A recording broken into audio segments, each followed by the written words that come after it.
స్థానిక సంస్థల ఎన్నికలపై తెలంగాణ హైకోర్టు కీలక ఆదేశాలు జారీ చేసింది.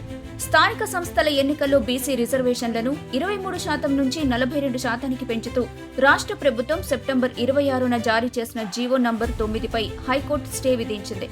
ఎస్సీ, ఎస్టీ, బీసీ రిజర్వేషన్లపై సుప్రీంకోర్టు గతంలో విధించిన 50% పరిమితిని ఈ జీవో ఉల్లంఘిస్తోందని హైకోర్టు అభిప్రాయపడింది. కేసు విచారణను 6 వారాలకు వాయిదా వేసిన హైకోర్టు 4 వారాలుగా కౌంటర్ దాఖలు చేయాలని రాష్ట్ర ప్రభుత్వాన్ని ఆదేశించింది.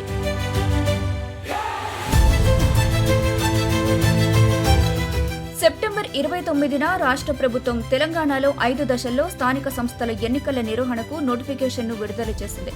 High court chief justice Aparesh Kumar Singh, justice GM మోయినుద్దీన్లతో కూడిన హైకోర్టు డివిజన్ బెంచ్ 4 వారాలుగా కౌంటర్ దాఖలు చేయాలని రాష్ట్ర ప్రభుత్వాన్ని ఆదేశించింది.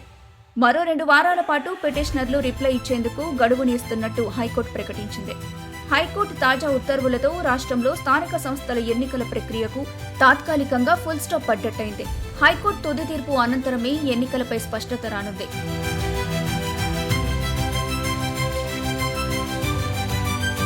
బుధ, గురువారాల్లో 2 రోజుల పాటు సుదీర్ఘ వాదనలు విన్న హైకోర్టు జీవో నంబర్ 9పై స్టే విధిస్తూ మధ్యంతర ఉత్తర్వులు జారీ చేసింది.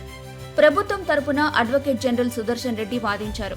పంచాయతీరాజ్ చట్టంలో 285A సెక్షన్ను సవరించే బిల్లుకు రాష్ట్రపతి ద్రౌపది ముర్ము ఆమోదం తెలుపుంటే రాష్ట్ర ప్రభుత్వం దాన్ని అధికారికంగా నోటిఫై చేసి 42% బీసీ కోటాను అమలు చేసుండేది. ప్రస్తుతం బిల్లు గవర్నర్ దగ్గర ఆమోదానికి ఉంది. కానీ ఆమోదం లేకున్నా ప్రభుత్వం జీవో నంబర్ 9 ద్వారా కోటాను ప్రకటించింది. సుప్రీంకోర్టు తీర్పుల ప్రకారం గవర్నర్కు బిల్లు అందిన తేదీ నుంచి 1 నెల గడువులోపు ఆమోదం ఇవ్వకపోతే దాన్ని చట్టంగానే పరిగణించాలి. తమిళనాడు వంటి రాష్ట్రాల్లో ఇదే పద్ధతి అమల్లో ఉందని, తెలంగాణలో కూడా ఇది వర్తిస్తుందని అడ్వకేట్ జనరల్ వాదించారు. ఈ బిల్లు ఇంకా ఆ కాల పరిమితి లోపల ఉంది కాబట్టి ఆమోదం లేకున్నా చట్టబద్ధమేనన్నారు. సర్వేలో 57.6% బీసీ జనాభా ఉందని తేలిందని ఏజీ హైకోర్టు దృష్టికి తీసుకెళ్లారు.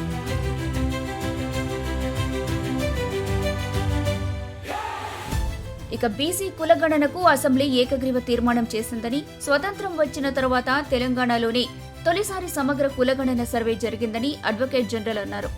రాష్ట్రంలో బీసీ జనాభా 57.6% ఉన్నట్టు తేలిందన్న ఆయన 42% రిజర్వేషన్లు ఇవ్వాలని ప్రభుత్వం ఏకగ్రీవంగా తీర్మానించినట్టు కోర్టుకు వివరించారు.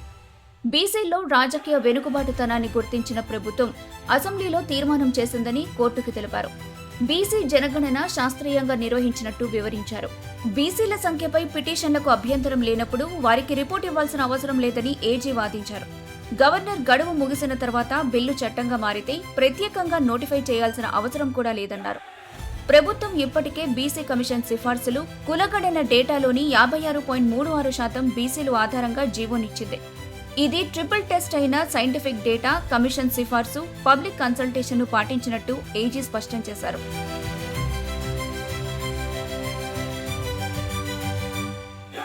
మరో న్యాయవాది రవివర్మ తెలంగాణ ప్రభుత్వం తరపున తన వాదనలు వినిపిస్తూ రాజ్యాంగంలో రిజర్వేషన్లపై ఎక్కడ 50% సీలింగ్ లేదన్నారు.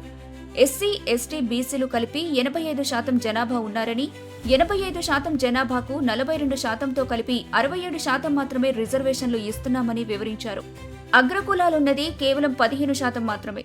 బీసీ రిజర్వేషన్ల అనంతరం కూడా వాళ్లకి 33% మిగిలే ఉంటుందని, వాళ్లకొచ్చిన నష్టమేమీ లేదని రవివర్మ వాదించారు. 15% ఉన్నవాళ్లు ఎలా రిజర్వేషన్లు అడ్డుకుంటారని ప్రశ్నించారు. రిజర్వేషన్లపై 50% నియంత్రణ రాజ్యాంగంలో ఎక్కడా పేర్కొనలేదని MR Balaji versus state of Mysore కేసును ధర్మాసనం ముందు ఉంచారు.